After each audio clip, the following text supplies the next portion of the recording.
अस्सलाम वालेकुम। कल पाकिस्तान की सियासी फिजा में जो सबसे बड़ी खबर गर्दिश करती रही और जिस पे सबसे ज़्यादा तबसरे और तज्जिए आपकी खिदमत में पेश होते रहे, वो खबर ये थी कि बैरिस्टर शहजाद अकबर साहब ने अपने ओहदे से इस्तीफ़ा दे दिया है। नाजरीन, उस हवाले से हमारे बहुत सारे दोस्त तफसीली गुजारिशात आपकी खिदमत में पेश कर चुके हैं और चंद जो इमरान खान साहब के बदखा हैं या जो उनके मुखालिफिन हैं, वो इस इक़दाम पे भी वज़ीर आज़म इमरान खान साहब को मूरद इल्ज़ाम ठहरा रहे हैं। गोया वो अपने तबसरों और तज्जियों में ये इम्पैक्ट और तासुर कायम करने की कोशिश कर रहे हैं कि बैरिस्टर शहजाद अकबर साहब जो थे वो इमरान खान साहब की ज़ाती पसंद थे।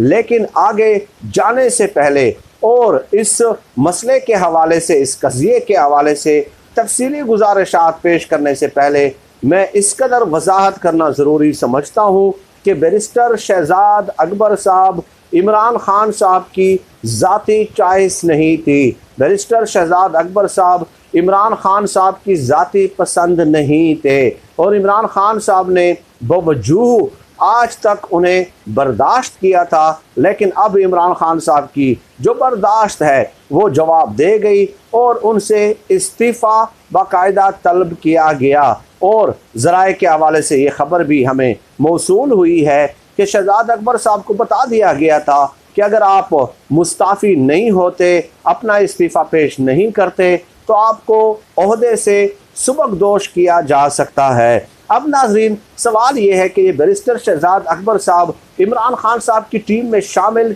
कैसे हुए। तो वो चंद तफसीलात मैं आपकी खिदमत में पेश करता हूँ, उसके बाद आपके लिए किसी मंतकी नतीजे पे पहुँचना यकीनन मुश्किल नहीं होगा। नाजरीन, बात यह है कि डेफिनेटली इमरान खान साहब एक सेलिब्रिटी रही है और जब वो क्रिकेट में थे तो उस वक्त भी वो एक सुपरस्टार की हैसियत से जाने जाते थे। चुनांचे दुनिया भर में उनके कॉन्टैक्ट्स होते हैं, ताल्लुकात होते हैं। आप देख लें कि हमसाया मुल्क भारत में किस कदर उन्हें पजीराई हासिल है और कितने लोग जो हैं वो उनके दोस्त हैं। क्रिकेट से ताल्लुक़ रखने वाले, सियासत से ताल्लुक़ रखने वाले और दीगर शोबों से ताल्लुक़ रखने वाले जो है वो इमरान खान साहब के हल्का अहबाब में डेफिनेटली शामिल है। चुनांचे दो मजहबी शख्सियात थी नाजरीन बरतानिया में, बल्कि अभी भी बरतानिया में मौजूद हैं। तो बैरिस्टर शहजाद अकबर साहब का जो तारुफ है इमरान खान साहब के साथ और मुक़्तदर हलकों के साथ, वो उन दो मजहबी शख्सियात की बदौलत जो है वो मुमकिन हुआ। चुनांचे बैरिस्टर शहजाद अकबर साहब जो है 2013 के आखिर में इमरान खान साहब के साथ मुतारिफ हुए और 2014 में जो है वो इमरान खान साहब के साथ बाकायदा मुलाकातों का आगाज़ हो गया। आपके इल्म में कि इमरान खान साहब का हमेशा से नैरेटिव रहा है सियासत में जब से आए हैं कि लूटी हुई दौलत जो है वो वापस लाई जाए। चुनांचे उन दो मजहबी शख्सियात के ज़रिए इंक्लूड हुए इस्टेब्लिशमेंट के साथ भी और इमरान खान साहब के साथ भी। फिर हुआ ये कि 2014 में एक ब्रीफिंग का एहतमाम किया गया जिसमें इमरान खान साहब भी मौजूद थे और अहम शख्सियात भी मौजूद थी। उस ब्रीफिंग में बैरिस्टर शहजाद अकबर साहब ने बताया कि जनाब, हमारी बैरिस्टर्स की एक टीम है और बैरिस्टर्स की उन टीम को मैं बज़ात खुद जो है हेड कर रहा हूँ, मैं सुपरवाइज़ कर रहा हूँ, मैं उनका लीडर हूँ। चुनांचे हमारी ये ख्वाहिश है कि बैरून मुल्क पाकिस्तानियों ने जितने भी जायदादें बनाई हैं बैरून मुल्क, उन सब की लूटी हुई दौलत को पाकिस्तान वापस लाई जाए। चुनांचे बैरिस्टर शहजाद अकबर साहब ने इंतहाई तफसीली ब्रीफिंग जो है इस हवाले से दी और बताया कि किस तरह हम बाहर के मुल्कों से ये लूटी हुई दौलत वापस ला सकते हैं और किस तरह पाकिस्तान की किस्मत बदल सकते हैं। साथ ही साथ उस ब्रीफिंग में ये भी बताया कि जनाब, हम ये उस वक़्त करेंगे जब चोरों और डाकुओं की हुकूमत नहीं होगी, जब मुहिबान वतन की हुकूमत पाकिस्तान में आएगी, उस वक्त हम इस पर काम शुरू कर देंगे। चुनांचे वहाँ पे मौजूद एक अहम शख्सियत ने सवाल पूछा कि बैरिस्टर साहब ये कब तक मुमकिन हो सकेगा। तो बैरिस्टर शहजाद अकबर साहब ने कहा कि 6 से 7 महीने, 8 महीने, साल से ऊपर नहीं जाएगा भाई, साल से ऊपर नहीं जाएगा और सारी लूटी हुई दौलत जो है ہم قانونی پروسیجرز کو اڈاپٹ کرتے ہوئے جو ہے وہ واپس لے آئیں گے۔ اور پھر شہزادہ اکبر صاحب نے یہ بھی کہا کہ دیکھیں یہ جو چور اور ڈاکو جب حکومت میں ہوتے ہیں تو یہ ریاستی اداروں کو پراپرلی صحیح طریقے سے بریف نہیں کرتے۔ ریاستی اداروں کو اگر آپ صحیح طریقوں سے بریف کریں گے اور ان کو راستہ دکھائیں گے، ان کی جو ہے نا مانیٹرنگ کریں گے، ان کی رہنمائی کریں گے، تو اس وقت جو ہے یہ ساری چیزیں، یہ ساری لوٹی ہوئی دولت واپس آنا ممکن ہے۔ لیکن چوروں اور ڈاکوؤں کی حکومت میں تو ریاستی اداروں کو بریف نہیں کیا جاتا، لہٰذا جب محبان وطن کی حکومت آ جائے گی، جب مخلصان وطن کی حکومت آ جائے گی، تو اس وقت میں ریاستی اداروں کو بریف کروں گا، اور پھر آپ دیکھنا کہ کس طرح پاکستان کی قسمت بدلتی ہے۔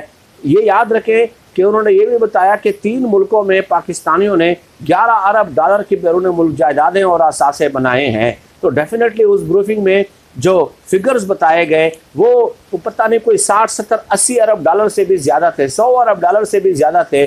تو ڈیفینیٹلی اگر اتنے پیسے پاکستان میں آ جائے گا تو پھر تو بھائی پاکستان جو ہے وہ ترقی کے راستے پہ چل نکلے گا۔ تو اس طرح کی بریفنگ دی گئی۔ تو بہرحال یہ چیز تھی جو میں نے آپ کو بتائی۔ عمران خان صاحب نے ڈیفینیٹلی چاہتے نہ چاہتے ہوئے بھی انہیں اپنی ٹیم میں شامل کیا۔ مقتدر حلقوں کے ساتھ ان کا تعارف ہوا، عمران خان صاحب کے ساتھ تعارف ہوا، کیسے ہوا یہ سب کچھ میں نے بتا دیا۔